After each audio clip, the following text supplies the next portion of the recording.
Hey guys, welcome back to Portal of Our Minds. If you're new here, I'm Lily, and on this channel we talk about anything woo-woo, love, light, and healing. So if you're not into any of that, just go ahead and leave this video right now. Today we're going to be talking about shadow work. Shadow work 101. So first, let's talk about what the shadow self is. The shadow self and shadow work was brought to the modern world by Carl Jung, who describes the shadow as the unconscious part of yourself. Any part of yourself that you do not see, acknowledge, or accept. It's said that the shadow self is formed in childhood, early childhood, by traumas, belief systems instilled in you as a child. So this could be things like, if you're a boy, it could be things like being told boys don't cry or men don't cry. So as an adult, you bury your emotions. That could be a shadow. It could also be if you were someone who had to walk on eggshells as a child and now you're a people pleaser. That is a shadow self. So the importance of healing your shadow self is when you heal your shadow self, you're more successful in life. You can make more money, your relationships are better. When you don't heal your shadow self, a lot of the times you'll stay stagnant in life. Make the same amount of money throughout your life. Repeat the same cycles in relationships and friendships. So first of all, some misconceptions about shadow work is that it's going to be something that's one and done. Like, oh, I did shadow work, I'm healed, like I'm good. No, shadow work you will be continuing to do throughout your entire life. And that is because we're always going to be dealing with ups and downs in life. Life is never going to be like a steady flowing roller coaster. It's going to be up and down. So don't think that if you did your shadow work, that's all you need to do. You will disappoint yourself in the future. Remember that it's not linear and that it's a continuous journey. Another misconception is that it's like this scary thing. It's not easy.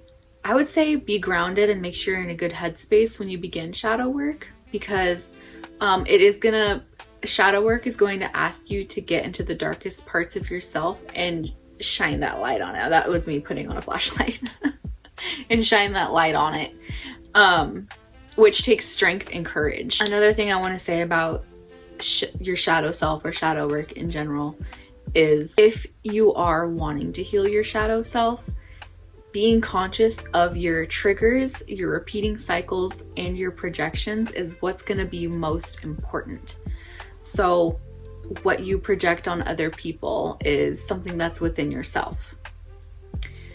Your triggers, as the more you react on your triggers, the bigger your shadow self is going to be. So keep shedding that light on your shadow. And then cycles and repeated patterns, make sure you keep an eye out on that.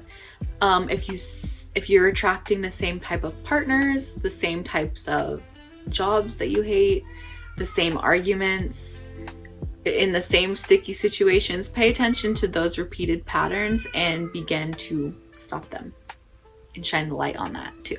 All right, with all that being said, let's talk about 6 ways you can begin your shadow work. So the first way is talking. You can talk with a friend or you can talk to yourself. Back in the day, I used to talk to myself. Not that I didn't have friends. I mean, I had friends. I could have. I'm a very private person. And so what I would do is I would just press record on my phone and I would start talking to myself as if I was talking to my shadow self and being very raw with how I was feeling. And I found that when I would do this, when you say anything out loud, you start to answer your own questions. So very important. Also, if you have a friend that you can talk to and you are okay with being vulnerable with, talking about your fears, your guilt, your mistakes, do that. Talking with a friend can be very therapeutic if you don't already have a therapist, which talking to a therapist is basically shadow work in itself. The second way you can begin shadow work is by writing. Just like talking out loud and talking to a friend can start to answer your own questions, so can writing. It's the same thing, like word vomit on paper. And you do not have to keep this paper. You can if you want to look at it in the future and keep track of how you've been doing and how much you've grown and healed throughout the months or the years. Keep it, but if you don't feel comfortable keeping it, it's up to you to do whatever you want with it.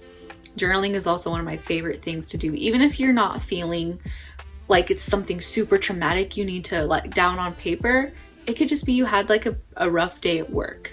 Like, that's shadow work, getting that out onto paper. A third way that you can begin shadow work is by letting out your emotions with art. Painting is personally one of my favorite ways to do it, but you could do anything. You could draw, you could paint, any type of artistic outlet.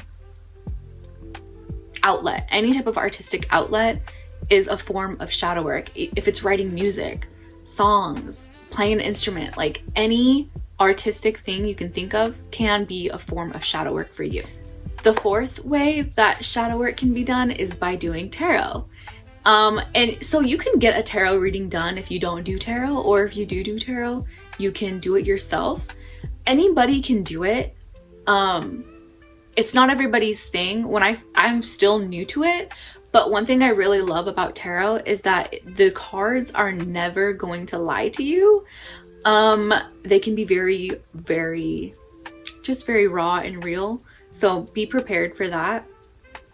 Sometimes the tarot will tell you things, your guides, angels, ancestors, will tell you things that your ego may not be ready to receive, and that is totally okay. Sometimes the vibe I get when I do tarot is feeling like it's like they're saying, you're doing great, you're doing good. Here's where your blockages are. Here's what you could work on, and the outcome would be beautiful.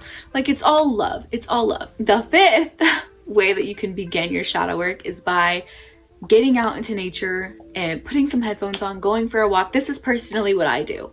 Of course, you could switch these two, or do these two separately. I like to go out for walks with headphones and either listen to positive music or a podcast.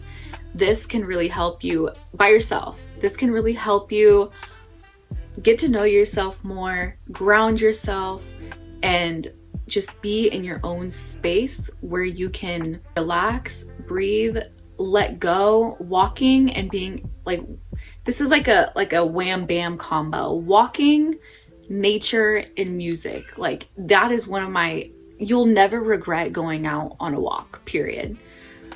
I don't care if it's raining outside. Get your rain boots on, grab an umbrella, get out there and feel refreshed. You'll feel great. I've never regretted a walk. And the sixth way you can begin shadow work is working with your chakras. So we have a bunch of chakras. I don't know exactly how many, like so many, but begin by working with 7 chakras that we pretty much all know. The colors of the rainbow, the root to the crown. So everyone has different chakras that could be out of balance or have a block. There's a difference between having an unbalanced and a blocked chakra. A blocked chakra could take a lot more time and work to get unblocked. And balancing your chakras is a little bit different. That could be a different video. But for example, if you're someone who's not great at speaking your truth, or your voice gets a little shaky when you're talking to people, you could have an unbalanced or blocked throat chakra. So some ways that I work with my chakras is just, using your hands, the energy in your hands, placing them there with the intent to heal it, and with the intent, every chakra has a different role, so to say. So, for example, let's use the throat chakra again. Hold your hand over your throat chakra and imagine yourself having the courage to say what's on your mind, to speak clearly whatever it is that you need to speak or voice. With any of these 6 ways to begin shadow work, definitely take what resonates with you. If there's something you want to tweak or add, definitely do that, because everybody's different. If you clicked on this video, you probably are ready to do shadow work, and for that I'm really proud of you. Well, with that being said, I hope that this video can help you in any type of way, and I'll see you on the next one.